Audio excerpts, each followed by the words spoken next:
আমাদের দেশে যাকাত ভিত্তিক অর্থনীতি নেই, এই কারণে এই দেশে যদি এখন ফেরেশতা জিবরাইল এসে বাস করে, সেও ইনডাইরেক্ট ভাবে সুদখোর।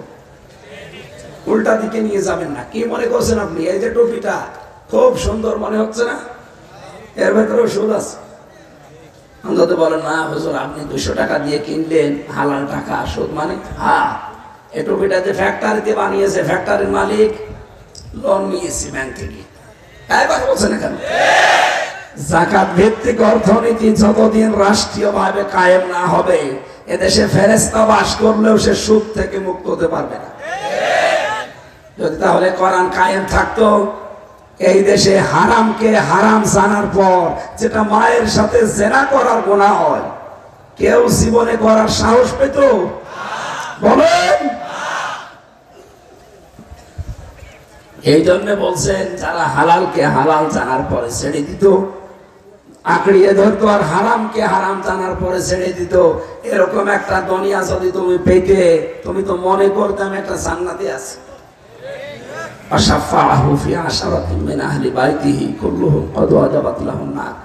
হাদিসের এই অংশটা নিয়ে মুহাদ্দিসিনে কেরামের ভেতরে মতভেদ আছে, এই জন্য আমি ওদিকে গেলাম না।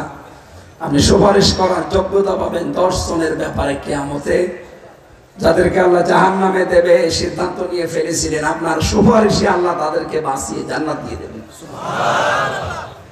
আল্লাহর নবীর হাদিসটা আমাদের জীবনে যেন পুঙ্খানুপুঙ্খানু আমরা মেনে নিতে পারি, বলেন আমিন। দরুদ আর সালাম পড়ছে আমাদের নবী মুহাম্মদ রাসূলুল্লাহ সাল্লাল্লাহু আলাইহি ওয়াসাল্লামের প্রতি। আমার আজকের তেলাওয়াতকৃত আয়াত সূরা হাক্কাতের 19, 20, 21 নম্বর আয়াত। আমরা সিরিয়াল আকারে এর উপর থেকে শুরু করব। তাফসীরুল কোরআন মাহফিল, এটা ওয়াজ মাহফিল মানে ওয়াজ আল্লাহ করেন, ওয়াজ কি আমির হামজা করে না। ইয়াকুম আল্লাহ বলেন আমি ওয়াজ করি, আমির হামজা অ্যাডভার্টাইজ করছে। ওয়াজ যা করার আল্লাহ কোরআনে করেনি, সেই ওয়াজ থেকে মাত্র একটা ওয়াজ আমরা আজকে শুনব।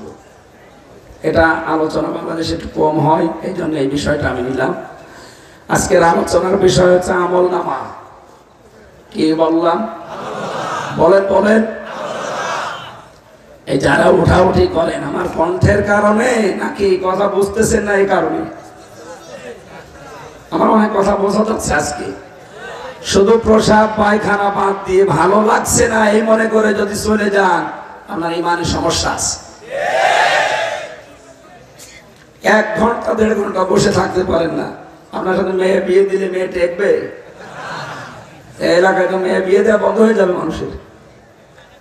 আশা করছি ভাই 1 ঘন্টা সময় আমার দেবেন না? আমি ভাঙ্গা ভাঙ্গা কণ্ঠে এসে চাপ দিয়ে কথা বলছি, কালকে গলা আরো বসে যাবে। তারপরও বড় আশা নিয়ে আপনারা এসেছেন, আমিও বড় আশা নিয়ে এসেছি, বলতে পারছি না। তাই কোরআন থেকে কিছু পাওয়ার জন্যে, যেহেতু দুনিয়াটা আসল দুনিয়া না। উনি গজল বলছিলেন না যে দুনিয়া থাকার জায়গা না।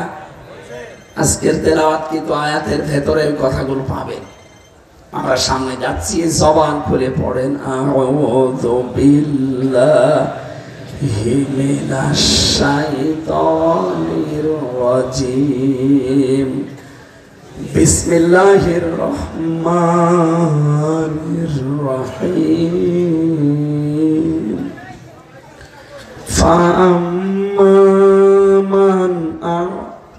فأما من أوتي كتابه بيمينه فيقول هاؤم اقرءوا كتابيا।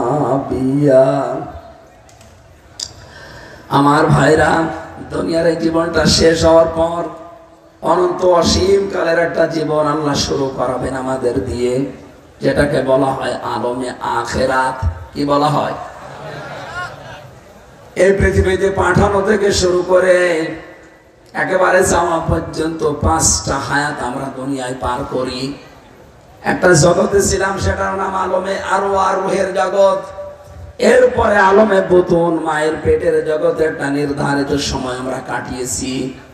3 নাম্বার যে জগৎটা আছে আলমে দুনিয়া।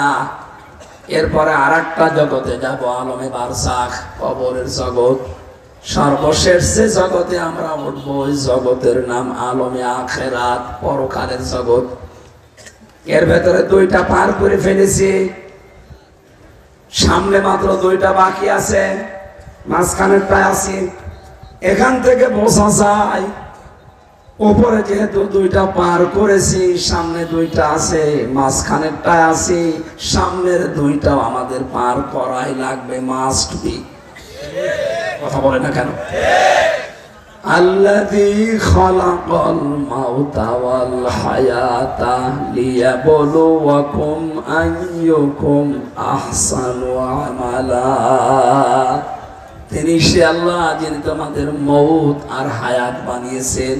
আগে মউতের কথা এজন্য আল্লাহ দিয়েছেন, মানুষকে আল্লাহ বোঝাতে চান, পৃথিবীর মানুষেরা তুমি যাই মনে করো না কেন, যত উপরে ওঠো না কেন, এ কথা দৃঢ়ভাবে বিশ্বাস করো যে মরা লাগবে। কি করা লাগবে? মরণের পরে যে বিশাল জগৎ শুরু হচ্ছে, আলমে বারজাখ, কবরের জগৎ, এটা একদিন না একদিন আমাদের সবার জন্য শেষ হয়ে যাবে। সিংহায় ফৎকার দেওয়ার সঙ্গে সঙ্গে আর একটা নতুন জগতে হাজির হব আমরা। আল্লাহ রাব্বুল আলামিন বলেন জগৎটা এত বড় হবে, এক একটা দিন হবে কিয়ামতে 50,000 সানা মিম্মা তাউদ্দুন।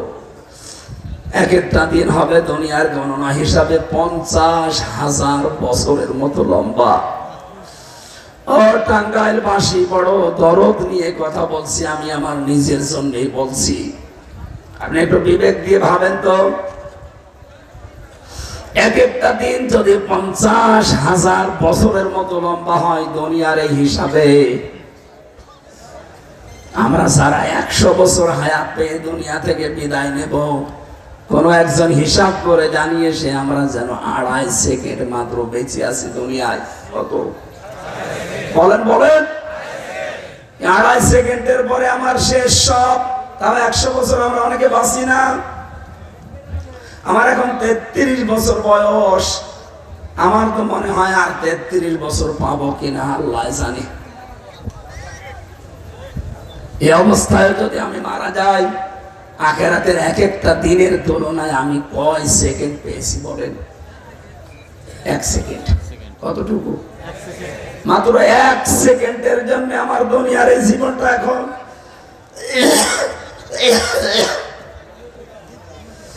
নবীজি জানিয়েছেন কিয়ামতের ওই কঠিন ময়দানে মানুষ যখন হাজির হবে, একটা একটা করে বিচার ব্যবস্থা আল্লাহ সাজাবেন 3টা পর্যায়ে। বাংলাদেশের রায় হয় 4 প্রকার। কয় প্রকার?